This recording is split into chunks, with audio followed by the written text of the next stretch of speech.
επειδή ήμασταν στην αριστερή λωρίδα, αν ήμασταν στο κέντρο δεν θα ζούσε κανένας. Θα ήμασταν νεκροί όλοι.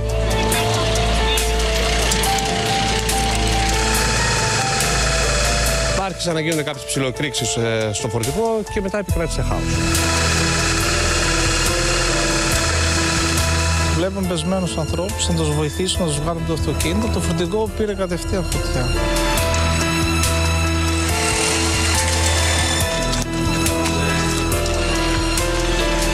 Φωνάζανε, κάνανε, τσιρίζανε, προσπαθούσαν να δουν αν είναι κάποιος μέσα στο αυτοκίνητο, σε ποια αυτοκίνητα υπάρχουν εγκλωβισμένοι να τους βγάλουν.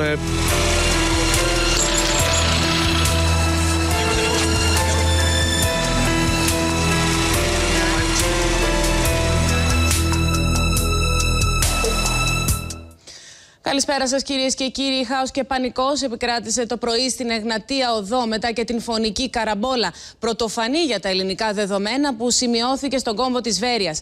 Νταλίκα, που οδηγούσε άνδρας ρουμανικής υπηκότητας, καρφώθηκε πάνω σε αυτοκινητοπομπή περίπου 40 οχημάτων που βρίσκονταν ακινητοποιημένα λόγω των έργων που πραγματοποιούνται στο σημείο.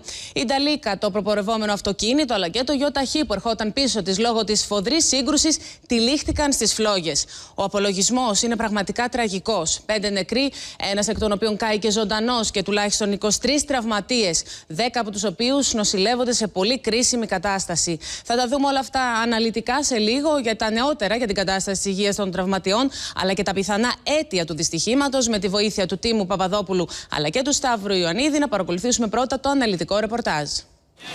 Πεταμένα δεξιά-αριστερά πτώματα. Το φορτηγό να καίγεται, να φοβόμαστε, άρχισε να σκάει εκεί πέρα. Φοβόμαστε να μην επεκταθεί φωτιά προς τα δω. Δεν ξέραμε τι να κάνουμε. Απολύτως τίποτα. Δηλαδή ένα χάος. Η Εγνατία Οδός, βαμμένη με αίμα, θυμίζει βομβαρδισμένο τοπίο. Μια νταλίκα φωνιάς παρέσυρε περισσότερα από 35 αυτοκίνητα, σκορπώντας τον θάνατο σε ανυποψία στους οδηγούς και επιβάτες. Ναι,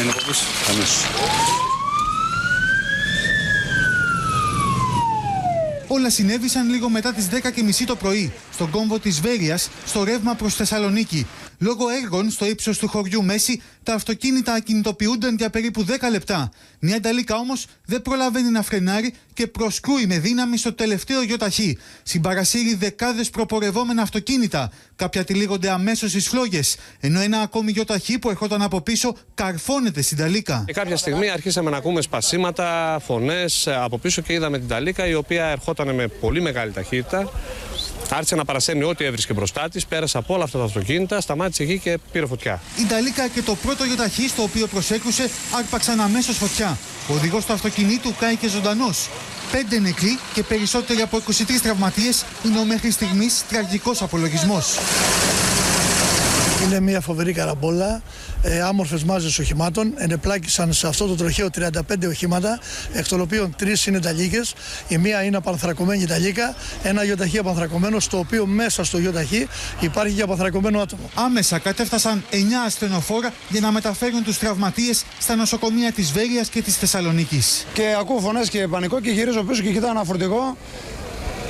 Χωρίς να πατήσει φρένο από ό,τι φαίνεται, άναψαν τα φρένα, δεν ξέρω τι συνέβη και έχει πάρει όλα τα αυτοκίνητα, τα πετούσε σε χαρτοπόλεμο. Και έφτασε στο σημείο που έφτασε, κάνει τον μπαμ, πήρε φωτιά και τρέχω να δω γιατί ο φίλος μου ήταν στο αυτοκίνητο και λέω δεν έμεινε τίποτα. Πάει κι αυτός. Τρέχω από το αντίθετο ρεύμα τον δω και ευτυχώς ήταν όλα καλά. Εδώ καθόμουν ακριβώς, έξω. Με έχει πιάσει λίγο το χέρι μόνο. Αν καθόμουν πιο μπροστά θα με χτυπούσε το αυτοκίνητο. Κατεβαίνει το φορτηγό με ταχύτητα μεγάλη και αρχινάει και βλέπετε αυτό τον πανικό που έγινε. Τα παίρνει όλα σβάρνα και δεν σταμάτησε με τίποτα. Πολλοί επιβάτες από τα ΙΟΤΑΧΗ που βρίσκονταν ακινητοποιημένα λόγω των έργων είχαν βγει από τα αυτοκίνητά τους για να ξεκουραστούν. Μόλις η νταλίκα άρχισε να χτυπάει τα αμάξια, πήδηξαν στο απέναντι ρεύμα για να σωθούν. Μέσα στα αυτοκίνητα υπήρχαν οικογενειάρχες με τα παιδιά τους, καθισματάκια έξω στην άσφαλτο. Όλη η άσφαλτος είναι γεμάτη από αίματα, από κινητά, λεφτά, δηλαδή. Σύμφωνα με πληροφορίες, αμέσως μετά τη φωνική καραμπόλα, ο οδηγός της νταλίκας πήρε τα έγγραφά του από το φορτηγό και τράπηκε σε φυγή.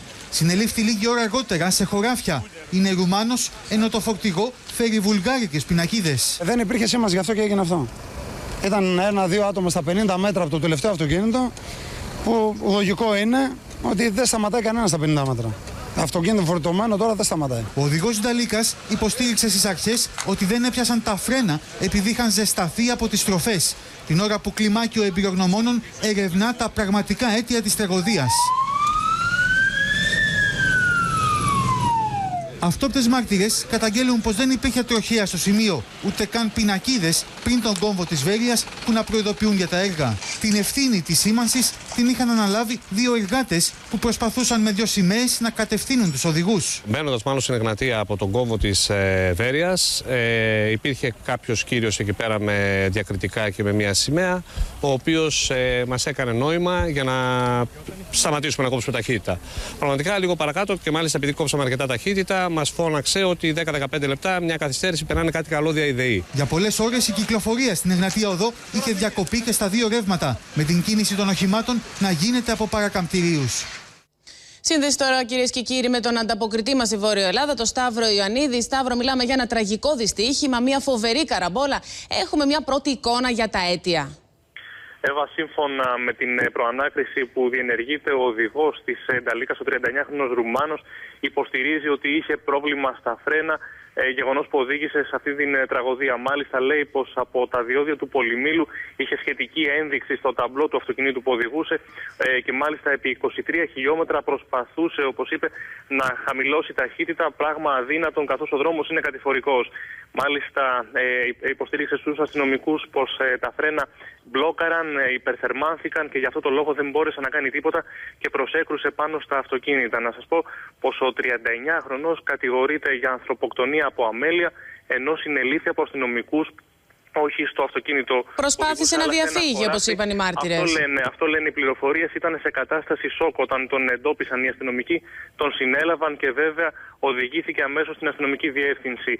Υπάρχουν όμως και μαρτυρίες, Εύα, από αυτότες μάρτυρες, οι οποίοι υποστηρίζουν πως δεν υπήρχε σχετική σήμανση. Υπήρχαν μόνο δύο υπάλληλοι της εταιρείας με μια κόκκινη σημαία που προειδοποιούσαν τους οδηγούς να ελαττώσουν ταχύτητα. Υπάρχει βέβαια και ένα σχετικό έγγραφο της 3ης Οκτωβρίου από την αστυνομική διεύθυνση Μαθίας, σύμφωνα με το οποίο την ευθύνη για την σήμανση και την ασφάλεια των οδηγών έχει η ανάδοχος εταιρεία που αναλαμβάνει τα έργα, αλλά και η τοπική τροχέα. Και γι' αυτό τον λόγο να σας πω πως έχει συλληφθεί και ο 42χρονος υπεύθυνος της αναδόχου εταιρείας, ο οποίος μαζί με τον οδηγό του φορτηγού θα οδηγηθεί αύριο το πρωί στον εισαγγελέα. Πάντως, Εύα, δεν φαίνεται να υπήρχε ολισθηρότητα στο οδόστρωμα, ούτε ομίχλη στο συγκεκριμένο σημείο και οι αστυνομικοί βέβαια εξετάζουν και το ενδεχόμενο ο οδηγός του φορτηγού αυτοκινήτου να είχε αποκοιμηθεί στο τιμόνι και βέβαια να οδηγηθήκαμε σε αυτή την ανίποτη τραγωδία. Ναι, γιατί γνωρίζουμε, Σταύρο, ότι και στο σημείο αυτό περίπου πριν 2 χρόνια είχαμε στο σημείο αυτό εκεί πάρα πολύ κοντά ένα ακόμα ατύχημα μιας νεαρής κοπέλας ΕΚΤΕΛ. Έτσι είναι, είχε χάσει τη ζωή της μια φοιτήτρια πριν από περίπου 2 χρόνια, λίγα χιλιόμετρα παρακάτω, στον ίδιο δρόμο, στον ίδιο κόμβο. Τότε υπήρχαν κακές συνθήκες, υπήρχε ομίχλη, υπήρχε ολισθηρότητα. Αυτή τη φορά, όπως λένε και οι αυτότες μάρτυρες, οι συνθήκες ήταν καλές. Γι' αυτό και όλες εξετάζουν όλα τα ενδεχόμενα οι αστυνομικοί και βέβαια περιμένουμε τα αποτελέσματα της προανάκρισης, αλλά και την απολογία του οδηγού και του 42χρονου υπεύθυνου της εταιρείας στον εισαγγελέα. Σταύρο, να σε ευχαριστήσουμε. Τώρα να συνδεθούμε με τον Τίμο Παπαδόπουλο. Τίμο, μέχρι αυτή τη στιγμή γνωρίζουμε τον ακριβή αριθμό των τραυματιών και πώς είναι η κατάσταση της υγείας τους? Στο νοσοκομείο Εύα μεταφέρθηκαν περίπου 30 τραυματίες, είτε με ασθενοφόρα είτε με ιδιωτικά οχήματα. Από αυτούς, ένας άτυχος άνδρας πριν από περίπου 2 ώρες που βρισκόταν σε μηχανική υποστήριξη κατέληξε το απόγευμα, ανέβασε τον αριθμό των νεκρών σε 5. Αυτή τη στιγμή 3 είναι τα βαριά περιστατικά που έχουν μεταφερθεί μάλιστα από το νοσοκομείο της Βέρειας στο νοσοκομείο της Θεσσαλονίκης. Είναι σε πολύ σοβαρή κατάσταση και δυστυχώς τα 2 από αυτά αφορούν μικρά παιδιά, το ένα ηλικίας μόλις 6 μηνών και το άλλο μόλις 1,5 ετών. Οι επόμενες ώρες είναι πολύ κρίσιμες για αυτούς τους 3 τραυματίες. Για τους υπόλοιπους περίπου 10 θα μείνουν απόψε στο νοσοκομείο, ενώ οι υπόλοιποι 17 έχουν πάρει εξιτήριο.